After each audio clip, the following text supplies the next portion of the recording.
works. And there we are. Good evening, everybody. Welcome to Wednesday Night School. I'm John Laspina, the Carnivore Teacher. Let's go around and introduce ourselves, starting with DC. Yeah, I'm DC from DC Learning to Live.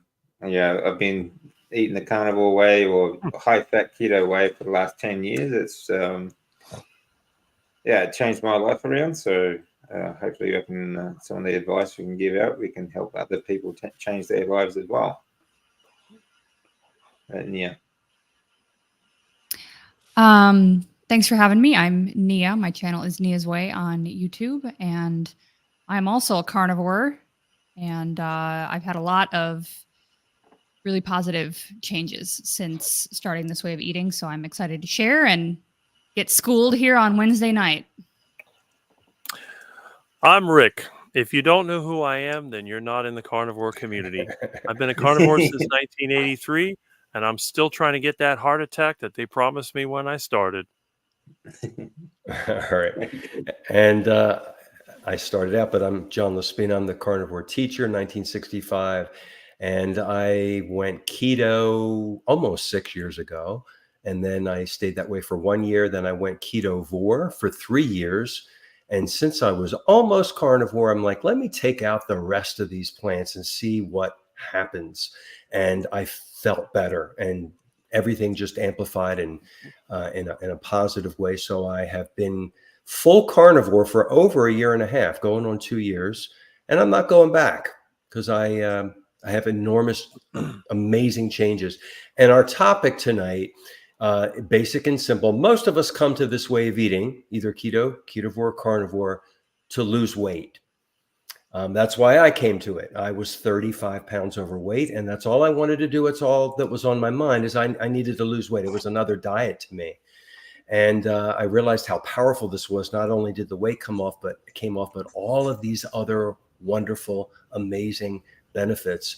And those are the benefits I want to go around with our wonderful guests tonight and talk about their benefits, the benefits they've heard from their friends and family who also do ketovore or carnivore, so that people who are listening to this can share this with friends and family, consider it themselves if they're not doing it. It's a wonderful way of amazing, excellent health. That's the only reason I'm on here, is to share this so that other people can learn it too. I'm paying it forward. So we'll go around and share what is the one non-weight loss benefit that you've experienced that you would say is the most important or the most beneficial, the best benefit of going carnivore. And we'll start with DC. That's going to be pretty tough to nail it down to one. I'm not doing this for weight loss.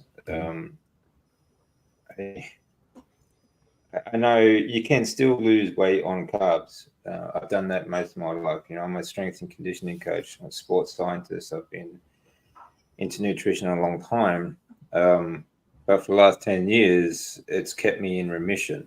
And, the benefits of eating a high-fat diet have been, after being in stage 4 follicular lymphoma twice in 2 years, and the damage that chemotherapy has done to my body, for example, the organ damage, my liver and my brain and my kidneys and other things. But I would say, obviously, like keeping me in remission, keeping my bloods clean, and keeping my hormone improving my bloods, improving my health, my overall health condition is one major benefit I've felt. But also the return of a lot of cognitive functions, that being able to concentrate, being able to focus, and being able to speak. These are sort of things that have been really amazing to me being on a high-fat diet. And being on a clean diet makes a very big difference. So there's a lot of physical improvements that I've felt over the years, and it continues to improve. So because I mean, the damage that you do to your body, I mean, it does take time to heal, but you notice at every step, like every step along the way, you still feel those small improvements sort of continue to go. And I think that's really kind of an exciting piece. But there's really a lot that, I mean, I could talk for hours about how it's helped me improve, but generally speaking, that's about it. Like overall health has kept me in a medication-free sort of area, which is where I want to be. So yeah, that would be it for me, I'd say. All right, appreciate it. You've been through the mill, and Oh yeah, your contribution to this is intense. People need to go and see your channel and listen to your story a few times, and it's amazing. It tells itself and sells itself. This way of eating is remarkable for anybody who is fighting cancer. yeah, for sure. Yeah, I think any chronic disease really, because it shows that it doesn't matter how far gone you are, you can make improvements still. And I'll actually be talking to a couple of doctors soon, in the next couple of weeks, about the damages that chemotherapy actually does to your body, and about alternate treatments and other things as well. But also the fact that the effectiveness of chemotherapy just isn't there. Like 97% of chemotherapy actually doesn't work. It's pretty bad odds. Yeah. Yeah. Okay. Nia?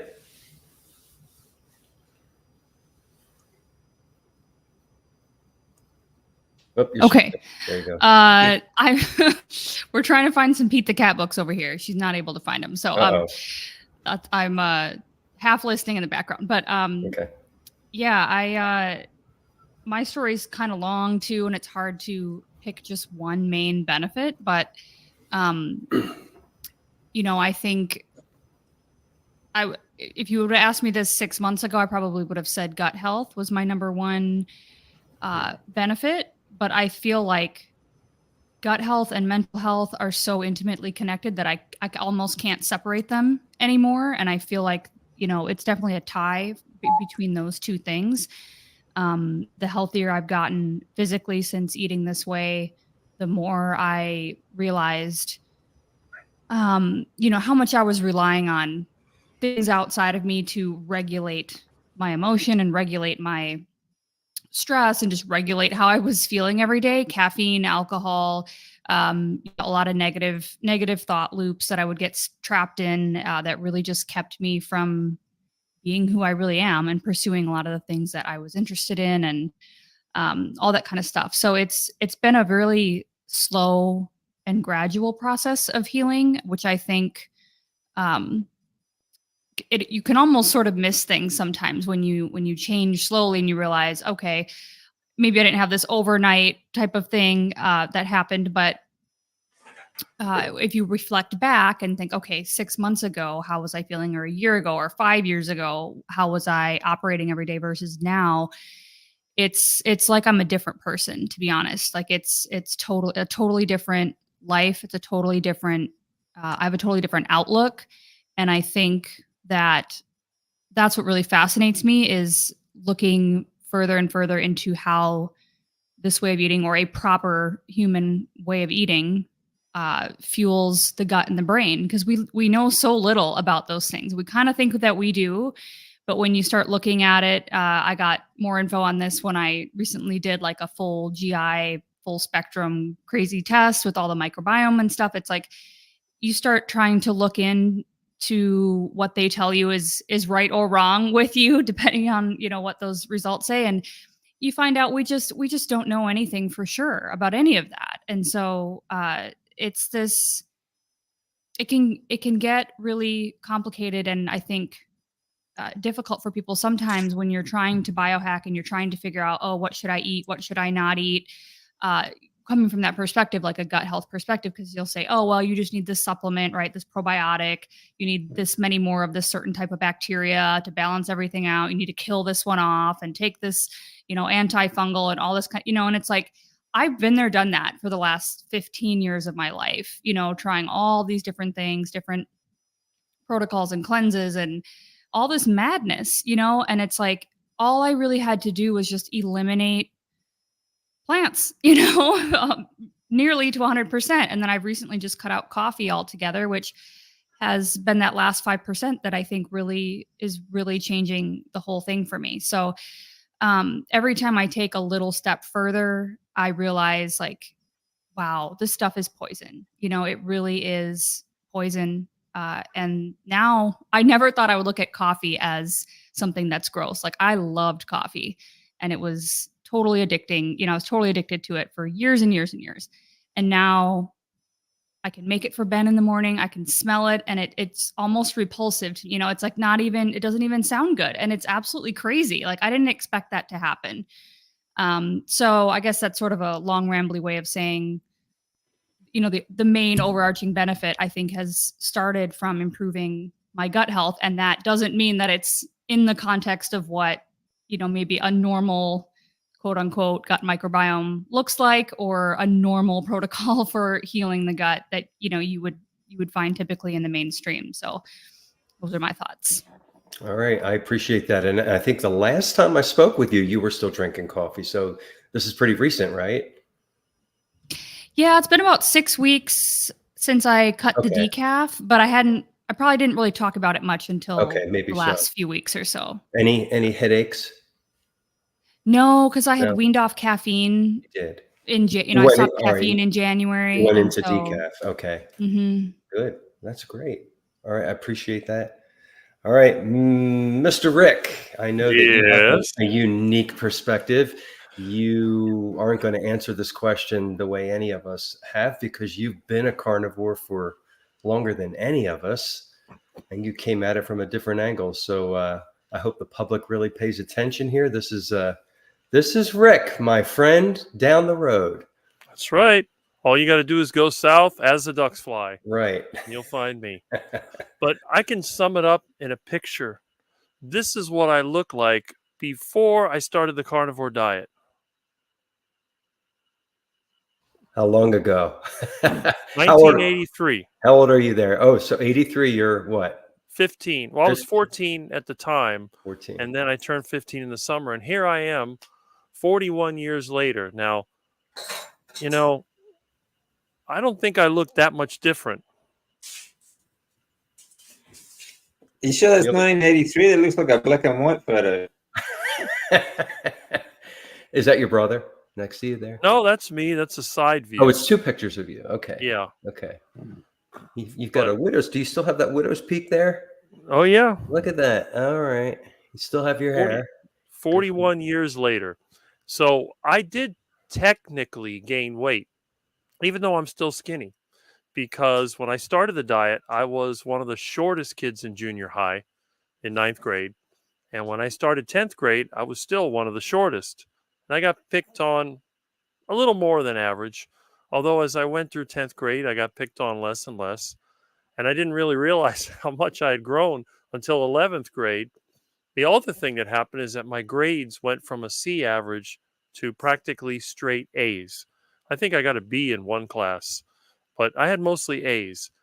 In fact, I ended up in the top 5% when I graduated high school, and I got a scholarship because of it. I went to Miami-Dade College, FIU, and basically, I always had really good grades. And when I was younger, my grades were terrible. It was hard for me to deal with being picked on, of course, and then losing concentration, getting bored all the time, getting kind of upset. I hate sitting still. To this day, I can't sit still. I'm sitting in the couch. I've got my legs crossed and I'm sitting sideways because sitting up straight is not something I like to do. I do like to be on the move. But when I switched to the carnivore diet, I was able to not really think about lunch, because when I was younger, every time we had breakfast, first of all, breakfast was miserable because mom would give me an egg or two, which I'd grab and eat in a second. But then there would be some oatmeal or corn flakes or other various duck foods. And it was, I used to say, what was the saying I had? I even made a song out of it. One of these days I'll sing it. But mom brought me the oatmeal, and I wait for mom to leave the room. I threw the oatmeal out the window, and then of course who comes next. The tails are wagging. The ducks, they start walking over, and they eat as much of it as they can. And if everything went well, by the time mom got in the room, it was gone. And I would take the spoon and go tink, tink, tink, tink on the bottom of the plate. So I would take handfuls of oatmeal and throw it out the window, then scoop around, put a couple of pieces in my mouth and try not to spit it out. And then mom would come and, oh, okay. And you ate your oatmeal. And then I guess the only other thing I'd get as a reward would be some kind of an orange or banana or some other kind of fruit, and then a glass of milk. So, but at lunchtime, I used to my stomach would be killing me. I wanted lunch so bad. But when I switched to the carnivore diet and I had steak and eggs for breakfast, when lunchtime came, it wasn't so bad. And of course, I still enjoyed it. I used to eat it cold most of the time. I learned how to eat cold steak, cold ground beef, cold meats. It doesn't bother me. I still do it to this day when I can't heat it up. And then after lunch, I didn't fall asleep when I was younger. A lot of times I'd eat lunch, and then as soon as the teacher would come in the classroom another hour later, I had to, be like Tom and Jerry, prying your eyes open because I kept falling asleep. And a lot of times I'd get smacked by the teacher or get sent to the office because I couldn't stay awake. But of course, after growing taller, I never thought about it, carnivore diet. Who knows what that was? But then in 1984, when I saw Time magazine over at Publix, or it might have been Publix or somewhere else, they had that picture of a dish with a couple of eggs and a frowning piece of bacon. And they were talking about how bad cholesterol was. And then my parents told me I'm going to have a heart attack. So I would joke all the time. Yeah, this is Rick's heart attack diet. And then I started calling foods heart attack style. Then I went overboard. Mom used to give me 2 hamburgers with bread, and I would eat the hamburgers without bread. Then I double it. I go 4 hamburger patties with no bread. And the same thing with the eggs. No more Crisco. We're going to cook this in pure lard and save the fat from cooking the meat. And just little by little. And eventually, after I turned 20 years old, I was in college. I stopped drinking milk because I didn't think it was the right thing to drink anymore. And I continue to eat meat, make yogurt, eat cheese. And I've been doing it pretty much continuously, except in 1993 when I tried to prove everybody wrong by going on the vegetable-based diet and eventually vegan diet, which destroyed me. And then after that, I thought, you know what? I'd rather be dead than feel like this. I'm going for the heart attack.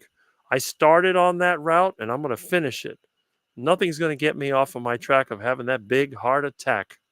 And in fact, I check my blood pressure every day. I check it. I checked it last night when I was on live, and but I don't think I'm going to get that heart attack. It's just not high enough. So that's my story. And when you first told that story, I remember thinking, what is he talking about? Heart attack? Why is he saying, does he want to commit suicide? I didn't get the very beginning when you told it, when I met you the first time. I'm like, this guy's, something's not right. He wants to die. But now, of course, we get it now that, everybody knows something's not right with me. I'm the one person, I live like I'm in the 1950s to 70s.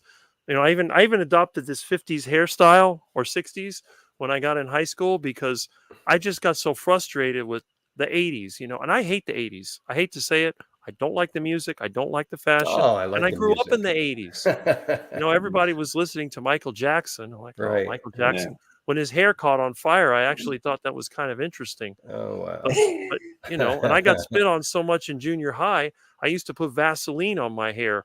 So the kids they like to mess it up. When they get the Vaseline in there, they get all disgusted. But then when I watched Tom and Jerry one time, they had, what was it? The Zoot cat. Remember that, where Tom was in the Zoot suit?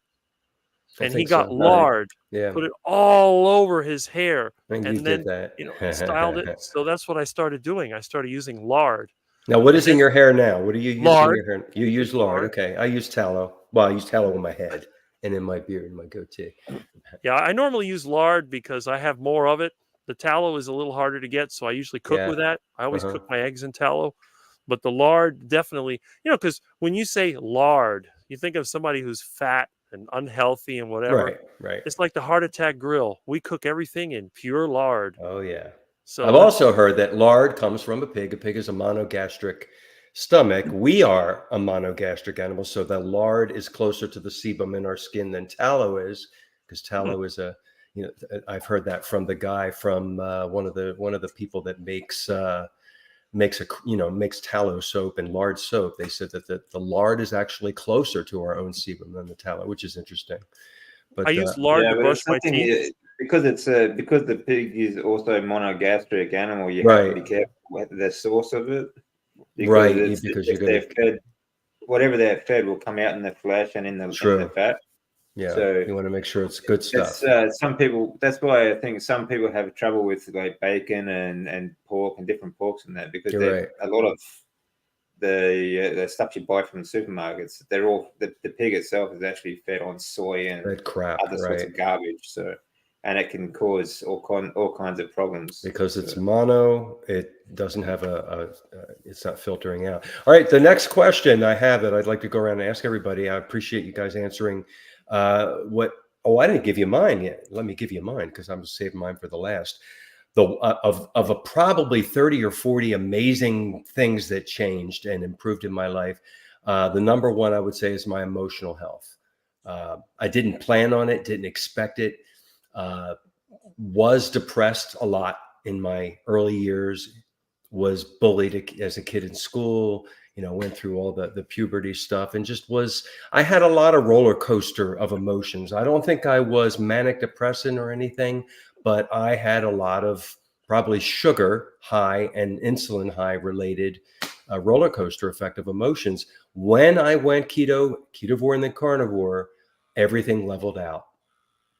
The highs were I was level or high most of the time. The lows were completely gone.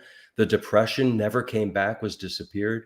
I have never been happier. And with that comes a lot of confidence. Like I feel confident in myself. I think Aid Larson mentioned that in an earlier comment about how eating the proper human diet, you start developing a self-esteem, a confidence in yourself that I never had before. Never had before. I'm 59 years old, and I finally feel like I'm in my skin. I'm where I should be after all this time.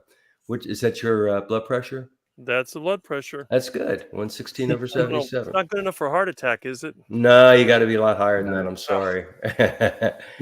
Yeah, I have my machine over here too. We should all do our blood pressure while we're on one day. We'll do a live and do our blood pressures. Maybe that should be an interesting show. So that's my big main one is emotional health. So my next question I want to ask everybody: if you were to give a piece of advice for somebody who has never gone carnivore or low carb, they are eating the standard world diet, whether it's the American diet, European diet, wherever they are in the world, and it's full of a lot of starch, sugar, and seed oils, which is the standard diet of most countries. What would be your number one piece of advice to start? Because everybody's giving advice, all the doctors and nutritionists out there, everybody has a channel, everybody's talking how to start. Where do you start? Jump right in, go slowly, go quickly. What is your advice if you were going to talk to somebody and they asked you, how do I start to go I low think, carb or keto? We'll start with DC. Go ahead. any kind of dietary change, this is going to depend on your personality as well. Some people do better when they just go cold turkey. But I think any sort of dietary change should be done over like a 3-month period, like at least 8 to 12 weeks before you actually sort of commit to it. But I think that the first priority for any dietary change for better health would be to get rid of the processed foods, ultra processed foods. Anything that has seed oils in it is ultra toxic. And that includes the so-called highly processed health foods. Don't substitute say a packet of chips for a protein bar, for example, because they're both ultra processed. They both have seed oils and they both have a whole heap of other garbage that your body's not meant to be eating. So stay away from like things like these so-called keto treats and things like that. So anything that's more than 2 or 3 ingredients, just get rid of that first. Okay. How about you, Nia? Yeah.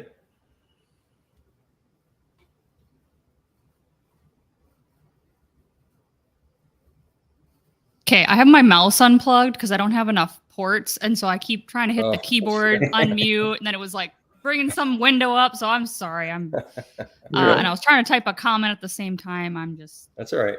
I'm not on top of it today. I thought women could do more than one thing at a time.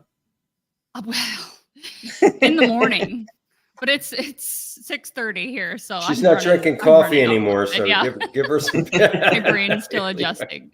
I keep reaching for this mouse and it's not working, and then I'm like, what's happening? So, what I would say is, there's going to be a lot of factors for this. It's sort of like DC said, it depends on your personality, kind of your past diet, what your goals are, what your symptoms are. But I would say, if you hear everybody say this, like find your why, but I think you do need a strong reason to change your diet this drastically, because it can be hard to do things socially.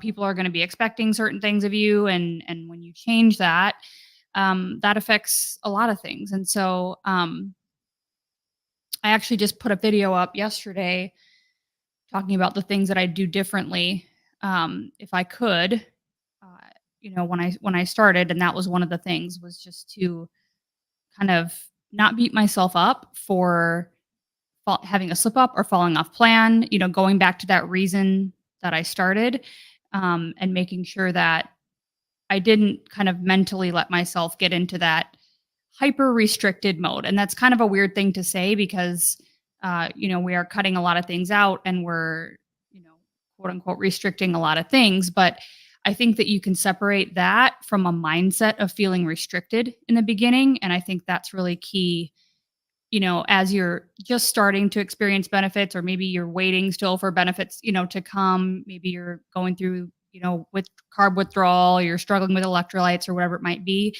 I think really leaning on the reason why you're doing this is so important. And then trying to keep your mindset focused on the future and things that you're going to experience, and trying to notice all the little things that are changing will help you get through some of the difficulties and challenges that can happen in the beginning. Yeah, that's a good point, Nia. Changing your mindset is one of the biggest problems I think a lot of people have when they make any kind of dietary change. And when they look at the carnivore diet, they do see it as restrictive. But think about the time that you're getting back for meal preparation, times of how often you eat and things like that. It's actually very freeing. And think about the time that you'll get back, the activity that you'll be able to do with that, and being able to go out and do things like that's far less restrictive than being sick at home.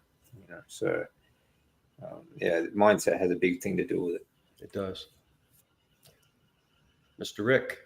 Well, I don't believe that everybody should be on the carnivore diet, 100% meat, the so-called lion diet. First of all, it's too expensive. And second of all, it's unnecessary. We humans are not exclusively carnivores. We can eat a lot of different things. We're kind of like rats. We can live just about anywhere and eat just about anything. But the thing is, whether or not you go on a strict carnivore diet depends on where you're coming from.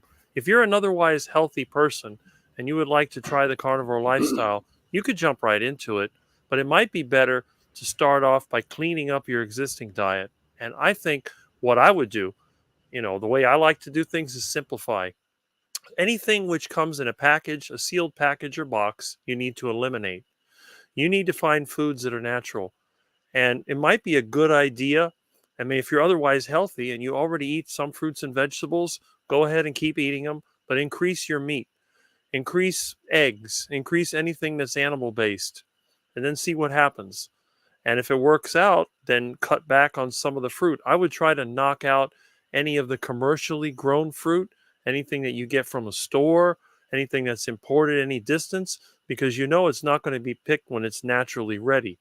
And who knows how many chemicals are in it. And if you want to keep eating plants, make sure that you eat plants that are cooked the proper way and maybe fermented, because some people benefit from fermented foods. And I've had to do that when I don't have enough meat. I'll have to pick fruit from the yard and eat fermented vegetables or whatever else I can get. But really, I think when it comes down, no one should be eating any ultra processed foods ever, unless it's just you have no other choice. And even that is probably better to just fast, just starve, than put that garbage into your system. Because it's like I tell everybody, if you wouldn't feed it to a duck, why would you eat it yourself? And many times, if you go to the canal with some chips or bread or other snacks, you throw it to the ducks, donuts, whatever, they look at you like, why are you giving that to the ducks? It's bad for them. But you eat it, you give it to your kids. It's like, if it's so bad for the ducks, why do you give it to your kids? Ducks are omnivores, just like we are. But even they can't live on that garbage. They'll get angel wing, they'll have fungus infections and all this other stuff. It's okay to give it to them once in a while. But the problem with ducks is they become lazy and they become addicted. Have you ever seen how the ducks come when people bring out bread and chips and all that? They all come running and flying in. Meanwhile, there's all the fish and bugs and everything they can eat. They don't bother with that. They become addicted to the crap. And then they start eating duck food. Then they start to get sick. And then they start not looking so good. And they even get obese. If you want to see something really funny, you should see an overweight Muscovy duck. They already waddle and breathe hard. But when they're overweight, they can barely stand up. They go, and they walk sideways. And sometimes they have to stop because they run out of energy. And you can run up and grab them. So again, do you want to be like that? Do you want to be eating this crap? And then the way I look at it is this. When you go to a restaurant, let's say you go to a buffet, they always limit the meat because that's the more expensive and that's the good food. They try to get you to eat the filler. And I'm thinking to myself, why would I willingly want to eat filler when I can eat the real deal? So I tell anyone, I tell my friends this too, even my vegan friends, and you know they're not going to go on the carnivore diet, although a couple of them have, but most of the time they don't want to do it. And the one friend of mine that is on the carnivore diet, well, he's only on a 50% carnivore diet. He does not want to go online. He doesn't want to tell anybody about it because the vegan cult, they are not something that you want to deal with. It's just amazing how violent and vicious they get. And meanwhile, us carnivores, we don't care. It's like I tell everybody, I wouldn't mind having an avocado farm where I'm selling avocados or mangoes or oranges or whatever. It doesn't bother me. I give away bananas. I give away avocados. I give away all kinds of fruit. It doesn't bother me. But boy, you try to get a vegan to give you an egg or a piece of meat. It's just like you've just violated them or something. They won't touch it. Some of them they will not touch. They said, I won't touch anything that came from a dead animal. Like, yeah, but an egg is not. Well, an egg is dead because it wasn't fertilized. It's just crazy. So my theory is this. You want to start the carnivore diet and you're healthy, do whatever you want. If you're unhealthy, then you'll probably benefit from a more drastic change. But everyone, always get rid of the processed food first and then increase the meat and eggs, and then you can adjust it after that. But I think everyone should try one, carnivore diet, and two, the plant-based diet. I've done both of them. And whichever diet you try, always go whole food. Don't eat processed crap. I mean, the other option, you could be one of the vegans that take 10,000 supplements. Okay, I understand that. But if you want to eat a natural diet, go whole food. That's what I would recommend. Yeah, there's a couple of good points there, Rick. You feed that stuff to the ducks, and that's exactly what happens. They get addicted, they get fat, they can't move, they get sick. That's exactly what happens to humans. The exact same thing. Yeah. How do we get goose liver pate? We fatten up. We force feed the goose carbs and sugar down its throat. Appreciate all the comments, everybody, and it is so important that we understand that the common denominator that we're all talking about is cutting out the processed food. Yeah, the that's right. carbs, the sugar, the starch, sugar, and the seed oil, whatever you want to call it. Personally, my advice that I give on my channel is if you want to go carnivore, now this is my belief now. Some people believe that you can jump right in. I believe that our sugar-loving gut bacteria have to get used to not having that anymore. And if you just stop suddenly, you're going to go through some major withdrawal. And a lot of people, after the 4th or 5th day, because of the withdrawal symptoms, they give up and they quit. So I suggest taking 30 to 60 days and slowly wean off of it like a drug addict. Slowly take out the carbs and sugar.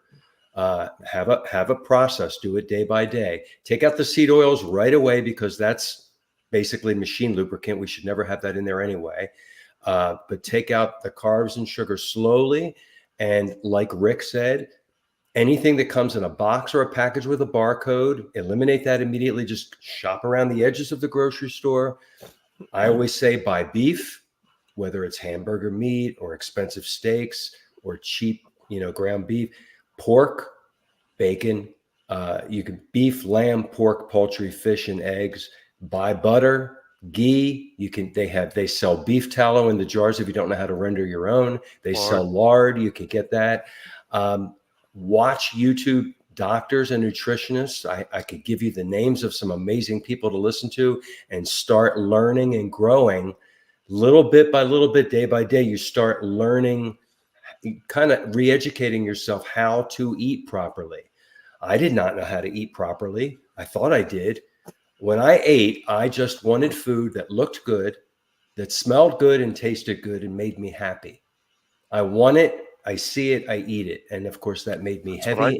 And it made me heavy and unhealthy.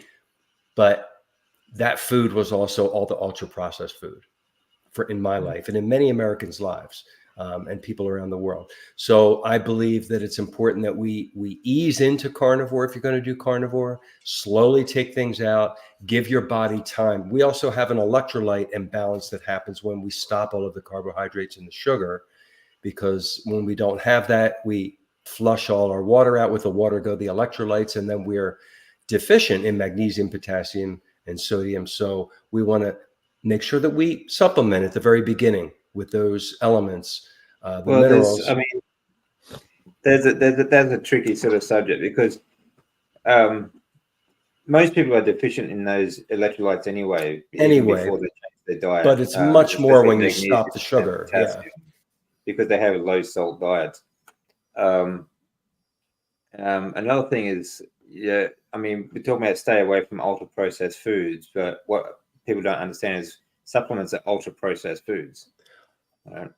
So a lot of them only have very trace elements of what they're supposed to have in their ingredients. Well, you have to read the ingredients to make sure you're not buying ultra processed supplement. When I say supplementation, I'm talking about salt.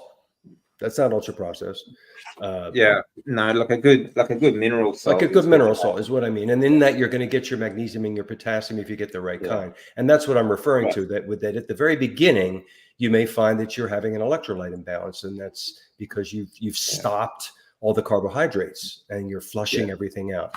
So it's important that you do that at the beginning, and then your body will. So if you give your body time, give your body the 30 to 60 days and do it slowly, your body can adjust. And it won't be a diet. It won't be something you start and you stop.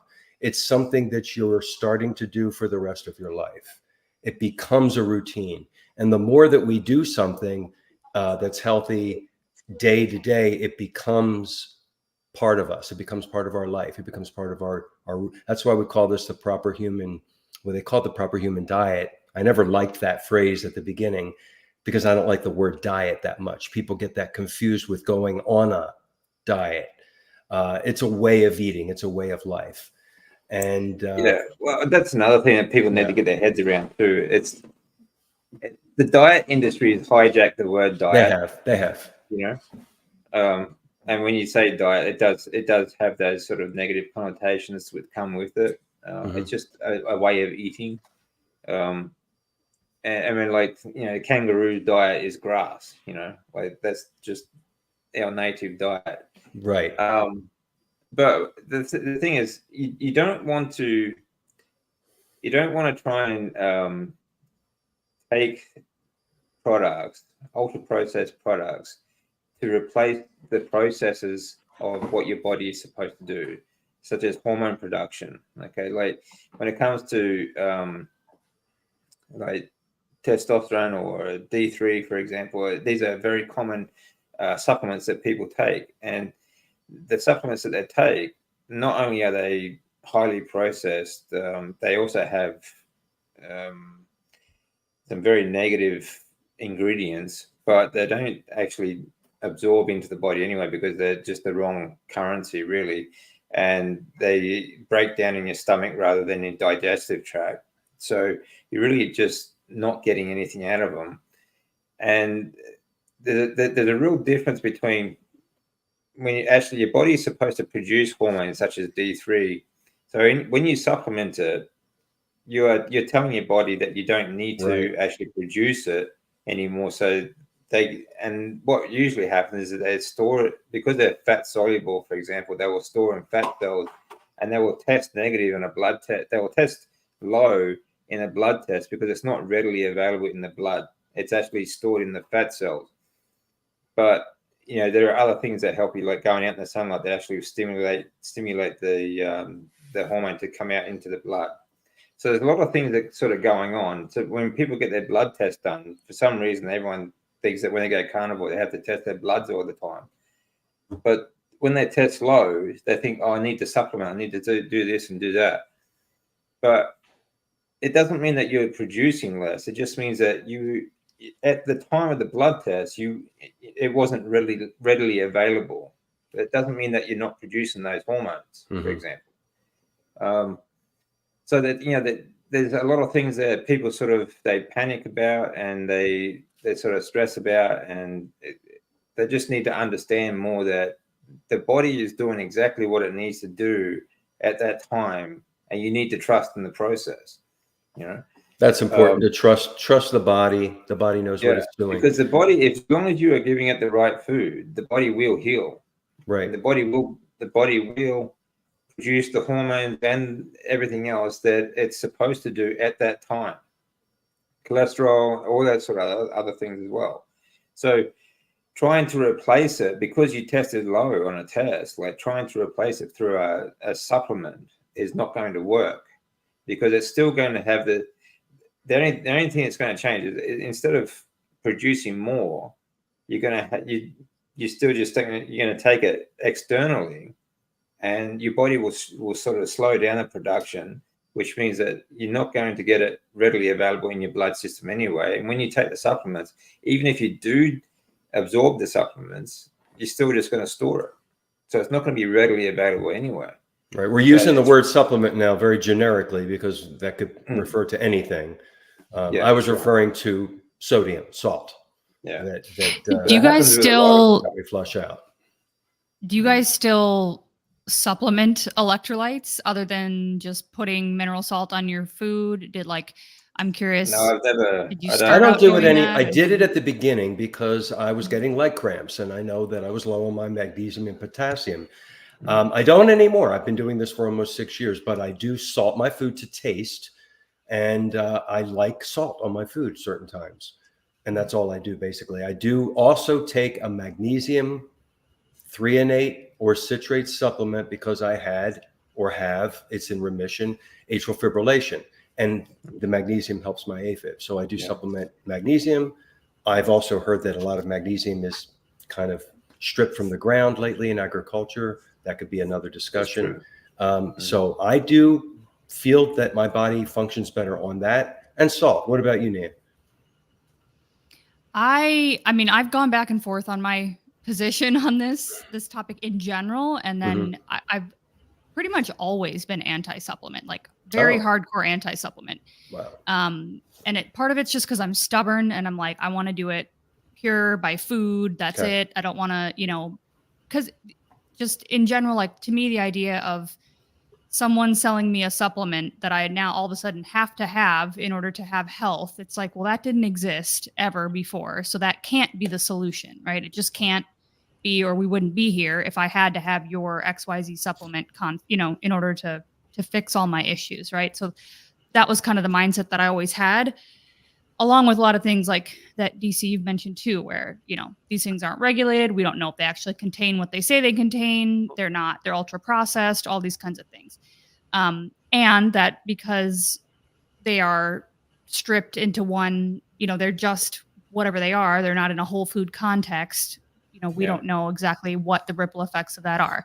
However, with, the thing that kind of made me change my mind a little bit is that, the soil depletion and all the negative things we've done environmentally, that we may not be getting even in animal food, all of the vitamins and things that we think are in the animal, right? Because they're not getting them from the food that they're consuming. And so that sort of made me think, well, I think way back when I talked to Dr. Berry, somebody had asked a question about boron and like certain trace minerals and things that they just may not be in the soil. And so that was kind of his answer too, which I thought was reasonable. It's like, well, it may not hurt at certain points, especially with kids. Like I kind of feel like, well, I want to give her that little bit of extra, safety net just in case she's not getting everything from the food, because we don't buy every single thing organic, in season, local all the time. And so that kind of changed my perspective a little bit, but I'm still very reluctant to introduce any form of supplement. I feel like food first is definitely the way to go, and lifestyle modifications, in addition to just diet.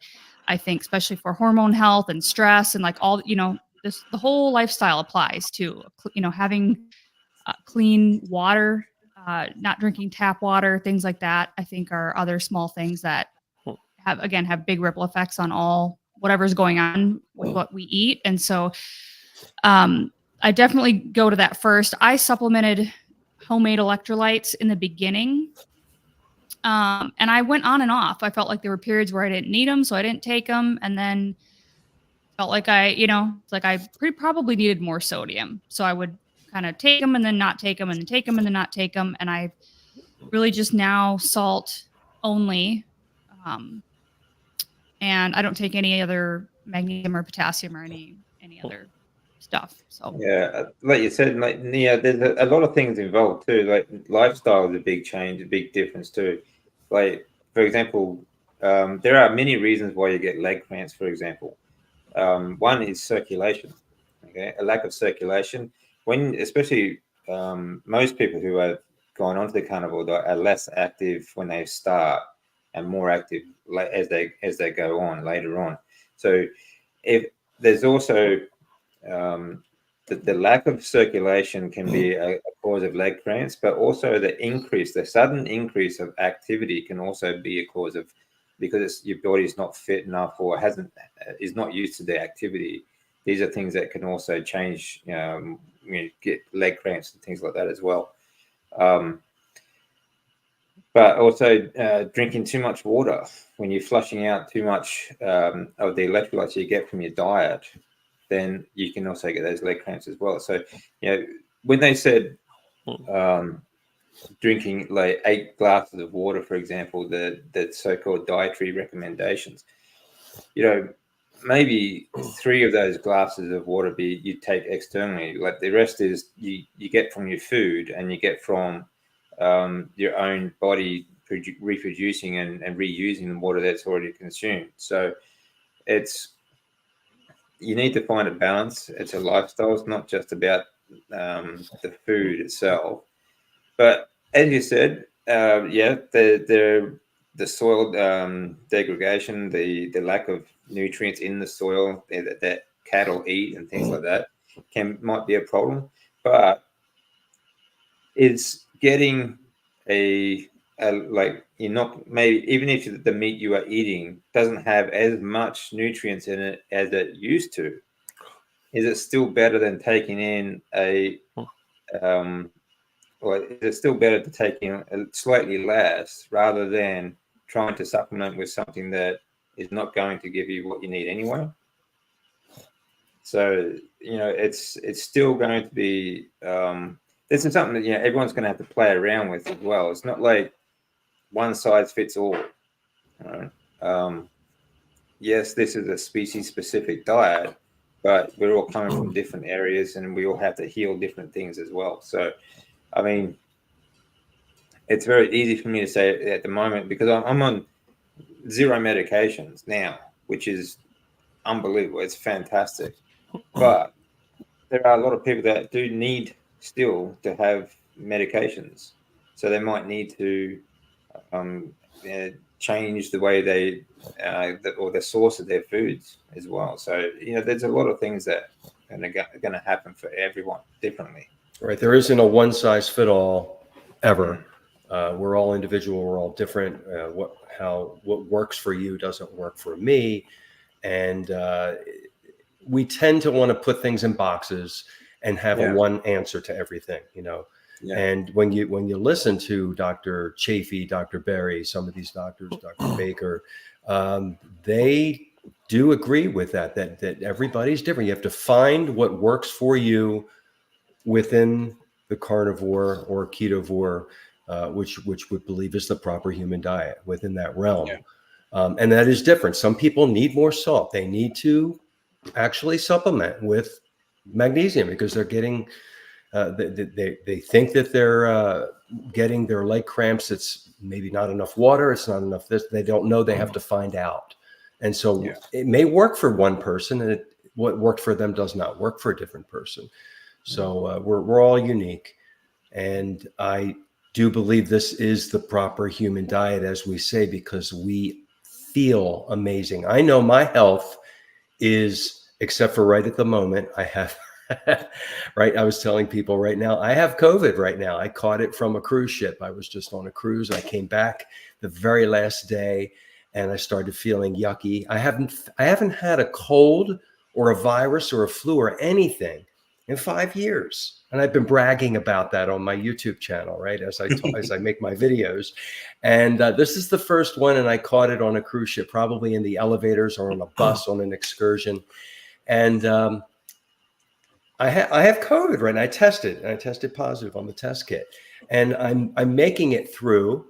I'm not taking any supplements or any medicine or anything. I have a headache that's persistent.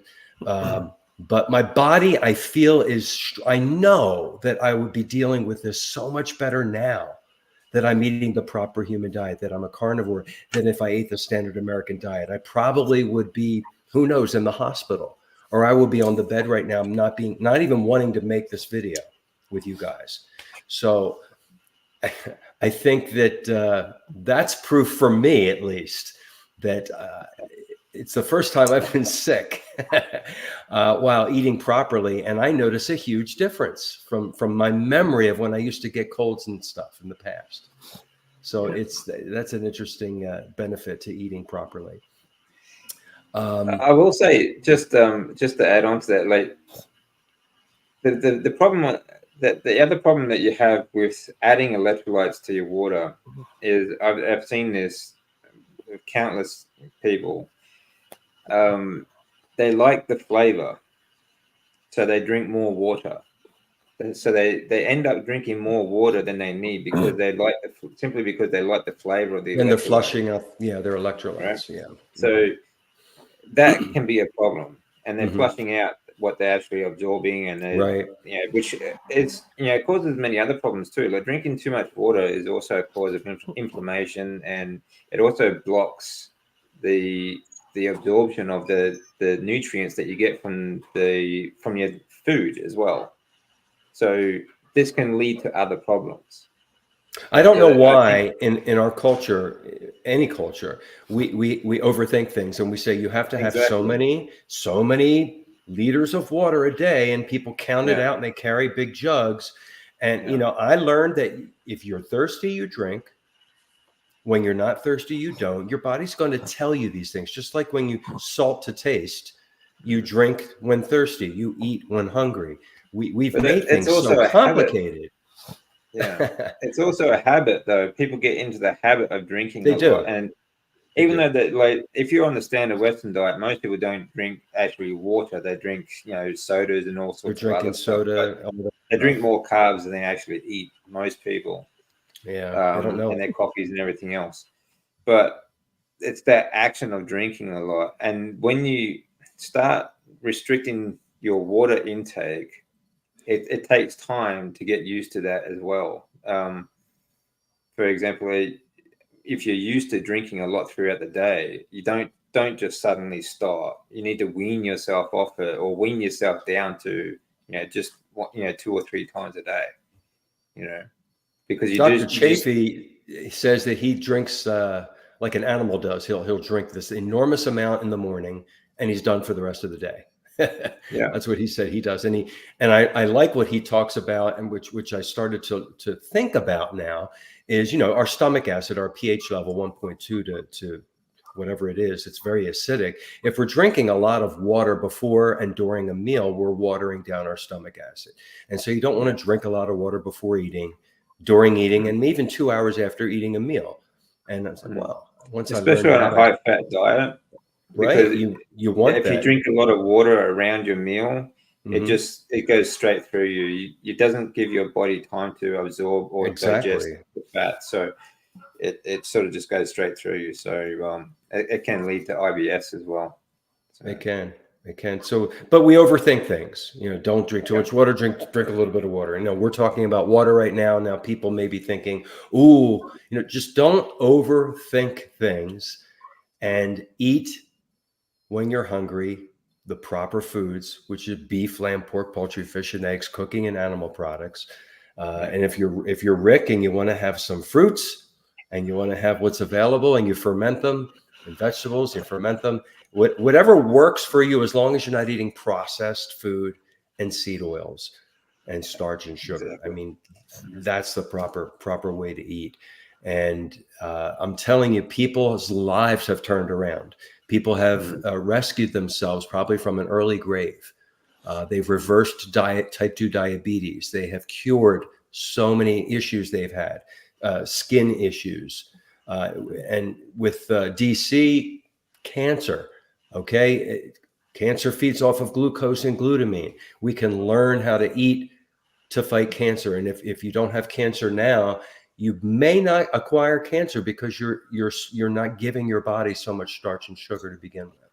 So whatever cells might be starting to grow, they don't have any fuel to take off. It's an amazing way. Yeah, well, that's one thing. Like, I didn't really eat a lot of carbs beforehand, but I did eat a lot of processed food, like so-called health foods, from the health industries. So a lot of seed oils, and I think that a lot of people talk about sugar and the carbs and things like that. I think for the most part, sugar is the addictive side of things. It keeps you addicted to these foods. It does. But these foods have the seed oils in them. And it's the seed oils that does all the damage. Because your lymphatic system is like, you have 5 major organs to absorb fat, and these seed oils imitate fat in the body, so that those organs absorb those seed oils. They're taking the And place. it's in fat cells and other things, and parts of it includes the brain as well. And that's where all the damage happens. It is. We're at the hour mark here already. I don't know how the time goes by so fast. I wanted to ask a few more questions, but I want to go around one more time and ask you guys to share your channel and where people can find you. We'll start with you, DC. Yeah. Before we do that, just ask Rick. How much water do you drink in a day? Well, it depends. I live in Florida and I'm always sweating, so it could be a gallon of water a day. It could be less. If I'm in the air conditioning, I generally don't drink any water, except maybe before I go to bed. And so I've had days where I can't remember drinking it at all. But when I'm outside digging a ditch or working on a machine, then I will drink it on a regular basis. Yes, it also varies on where you live in, like the part of the world you live in too. Like that also depends on how much carbohydrates your body can tolerate as well. If you live in the tropics, you can tolerate more carbohydrates and more water than if you lived in, say, like a colder climate like Europe or parts of America and things like that too. So these are things that people need to know as well. So yeah. Deuterium is a big thing. So Okay, so doing the rounds. I'm DC from DC Learn to Live. You come check us out. I try to put up as much information as I can about nutrition, and when I have the time. I do have some really good interviews coming up with alternative treatments for cancer coming up. So I do talk about that a bit.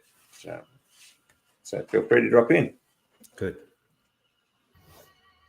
I'm Nia from Nia's Way on YouTube, and I have a podcast channel that I recently launched as well. That's at Nia M Nova. And I talk all about carnivore lifestyle. I do vlogs, shopping vlogs and cooking vlogs and what I feed my kid, and talk about all the different things that are going on with me and all the little hacks that I'm trying to implement to continue to heal.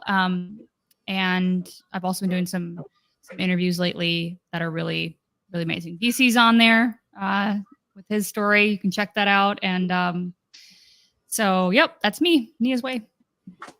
Yeah, what she said. That was good. Me too. Well, I'm sure everybody knows who I am. I'm Rick, otherwise known as Charger Mopar on YouTube.